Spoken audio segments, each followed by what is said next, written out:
Good. All right, good morning. Good morning.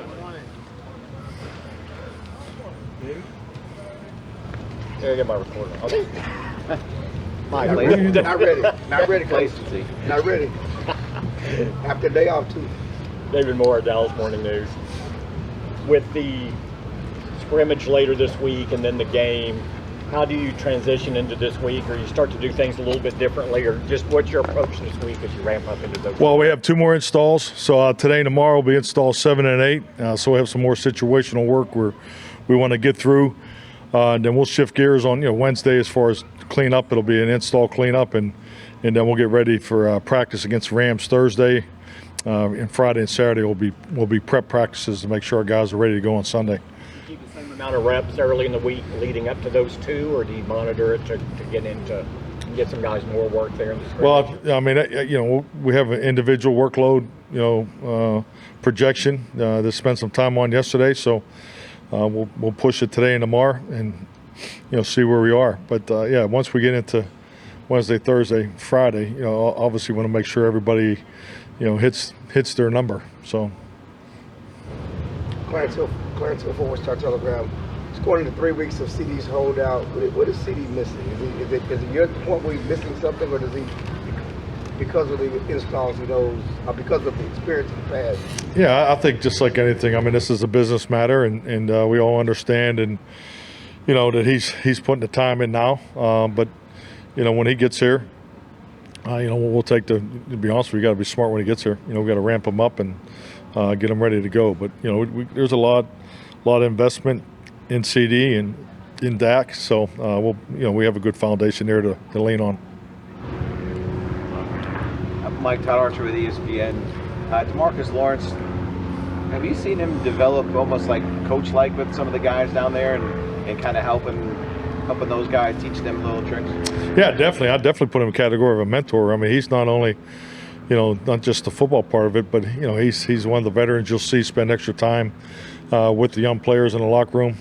He just talking with our young players. They have commented. He was one of the guys that came back to the rookie locker room area. Spent some time with those guys early in the off-season program. So yeah, he's definitely a really good mentor to a lot of our players. Health-wise, Guyton, there are a couple of guys you thought would be able to go today. Is Guyton going to be okay? No, Guyton won't be able to go today. He's going to be working prehab with Brett. John Machota with The Athletic. With the running back by committee that you guys are going to do this year, do you already have a good idea right now of how you think that'll break down, or is that something it'll kind of determine once the season? Yeah, definitely. I mean, it needs to solve itself. I think just like anything, you have projection of how you want to play. As far as why, you can see how we built the personnel groupings through the installs, which way we want to lean in personnel groupings, and it's all with the foresight that all these backs can contribute in those schemes. So, but yeah, how the rotation. I mean, that's really up to the players. That's what the competition and training camp will solve. With Rico Gathers specifically, he's a guy that you guys signed after that draft in your first year here. What do you think it has allowed him to grow the most to where you guys feel like you have a lot of confidence in him? I would say the adversity of it. I mean, he had some tough luck there the first couple of years with the injuries, and he just never blinked. He was someone that obviously we were really excited about when didn't have much of an opportunity. Then the first opportunity he gets, he returns a kickoff for a touchdown. So he showed flashes as a young player, but once he fought through those injuries, really last year when he was given an opportunity, he's played really good football for us. Now, Calvin Watkins, Dallas Morning News. Will Luke or Kendricks do anything for you today? He'll be evaluated. So, who's the first one? Luke. I don't think Luke's going to make it today, but he'll be in a prehab group. Yeah. Saad Yusuf, The Athletic. Mike, second week in pads is kind of where temperatures start to rise a little bit in terms of the intensity. Haven't seen a different team yet. Do you talk to your team? We saw one scuffle already, but do you talk to your team about that stuff too? No, absolutely. You talk about it anytime you get back together as a team, anytime you get ready to have the first team period, it's heightened. We have a practice ethic, a system of what you want practice to look like, as far as how you want the offense and the return teams to finish, how the defense, the pursuit, how the defensive cover. So particularly to get that established, obviously you're going to have some envelopes that are going to be pushed there at the whistle. So just learning to practice through that is important. And then, with that comes the discipline and because we don't want fights. If you throw a punch, you're out of the practice. You're definitely out of the period. I mean, that's the role. And we need to administrate it because it's the same thing in games. So yeah, the discipline of handling yourself at that emotional pitch moment is important, and you have to get it in practice if you think you're going to be able to do it in the game. And Kaylin Carson, what have you seen from him in terms of outside inside versatility, just him overall as a player? What have you seen from him? I think the obvious is his youth, but God, I'm excited about his flexibility, and he's very natural in there. It's not too big for him. I think he's going to be a really, really good player for us. How much he contributes will really determine really how these reps go and how much time he gets inside and outside. But I think he's having a very, very good camp. He's had flash plays almost every single day. Jared Bell, USA Today. Can you shed some light on your expectations for Mike Zimmer's defense in terms of the personality? How will this defense look different under Zimmer? And then also on top of that, how have you seen that kind of progress as you put pads on? Yeah, but when we hired Mike, we were clearly committed to a system change, and we've done that. This is Mike's system, something that's been built over decades of highly successful football in our league. So I really like the transition that they've made from the old system to his system. The language challenges. There are common concepts and things that there is carryover. So I think our players and coaches have done a really good job of bringing that forward. But at the end of it, the expectations is to be part of the complementary football that puts us in position to win a championship. So I think Mike's clearly one of the toughest play callers I've gone against. So I look forward for him to be calling it for us on Sundays. Nick Harris, DallasCowboys.com. In Saturday's practice, we saw a lot of young guys get some extra pretty valuable reps, and just kind of with the nature of the offseason, a lot of youth is going to have to step up this season. How have you seen the young guys really respond to that so far in camp? I think the young guys are doing a great job, particularly in their energy, the competition part of it, and so forth. But if I'm going back through the numbers, our numbers are probably similar to the last 2 years, and I'm talking about in the mental challenge, missed assignments and mental errors. So actually the pattern is almost identical to 2022, which is the irony of these numbers. I always get it, the curiosity of it. So we're on a good path. 22 and 23 were both really, I'd say, good years as far as that challenge. Definitely better than 2021.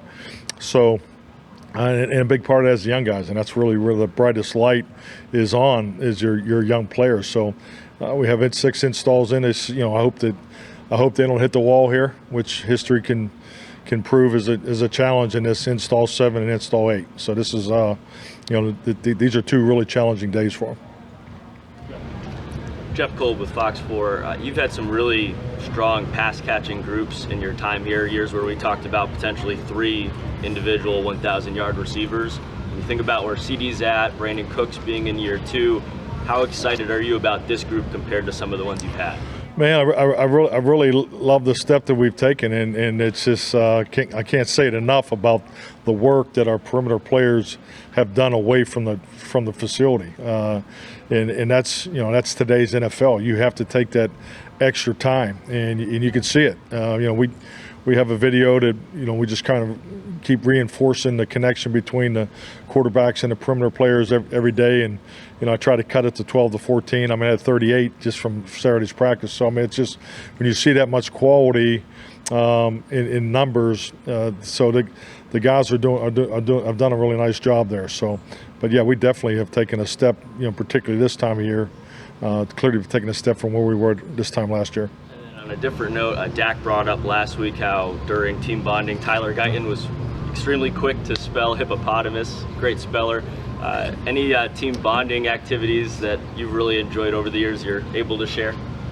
Oh, no, just so many. Yeah, so many. I think our guys, they're a great group. They're so competitive. You know, actually, we had Jeopardy in there on Wednesday. You know, Bones, he can't get enough of it. So it's a very competitive day, and it's ironic how the veterans always pull out at the end is the tendency. But no, there's been so many great ones over the years.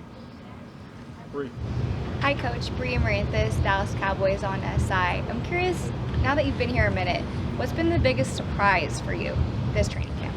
This training camp?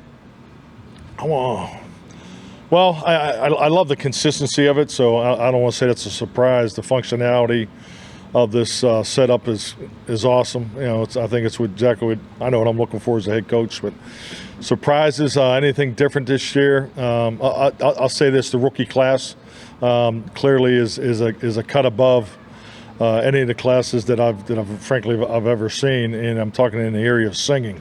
You know, and Tyler Guyton came out of the box firing. You know, with Rick James, Mary Jane, and just blew it out of the park. And I can't tell you, it's we've had a couple acts after him that were definitely very, very high quality. So the rookie class is just crushing it in the area of singing. So yeah, that's the biggest difference of this year's camp. So. Patrick Welker, Cowboys.com. Coach, we talked a lot about Tyler Guyton and Chumi Doga, that battle, and you talked about Austin Richards as well. But when you talk about adversity, Matt Willetsko with the shoulder injuries, how is he doing in this camp? Looks healthy. What's his progression? Yeah, definitely. We were just talking about Matt yesterday. Just as far as his flight. You just really root for the guys that have Rico. We talked about Rico earlier. They go through that injury phase early in their career. And it definitely looks like he's turned the corner. He's just so much stronger than he was the first 2 years. He's obviously healthy.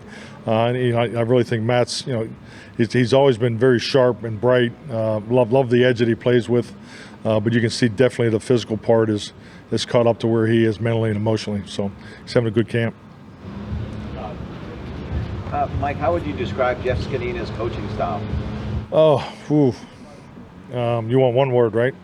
Yeah, so no, Jeff's doing I think it's like a lot of experiences I've seen in the league. You have changes from one coach to the next, and I think the biggest thing is Jeff just brings a wealth of experience in there, and I think that is something that has been very useful for our guys.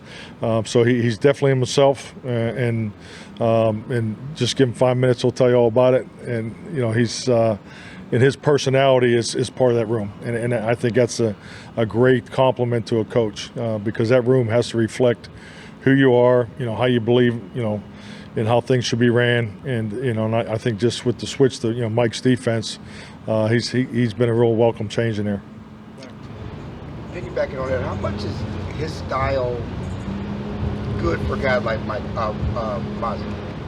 I think just like anything, I think we all want the directness, clear vision, responsibility of what you're being asked to do. And Jeff gives that, and Mozzie's a young player, and let's be honest. Everybody talks about this with quarterbacks, but Mozzie's in his second year and he's in his second defense, and they're different foundations as far as how the technique's played and so forth. So it's important to have clear responsibility, and I think the real benefit of it is Jeff's played in there. He's played in every system of defense in the league the last 20 years. So he can give some real personal experience, and I think he's great to have for Mozzie as he makes this transition from the old defense to this defense. Mozzie's responding to his tough coaching. Oh yeah, no, Mozzie's I think Mozzie is.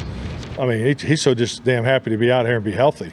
So you can see that he's got great energy every day. He loves the weight room too. So he's still working, getting the weight exactly where it needs to be. So I think Mozzie's arrow is pointing up, and he's moving in that direction. All righty, thank you, Mike. All right, thank you.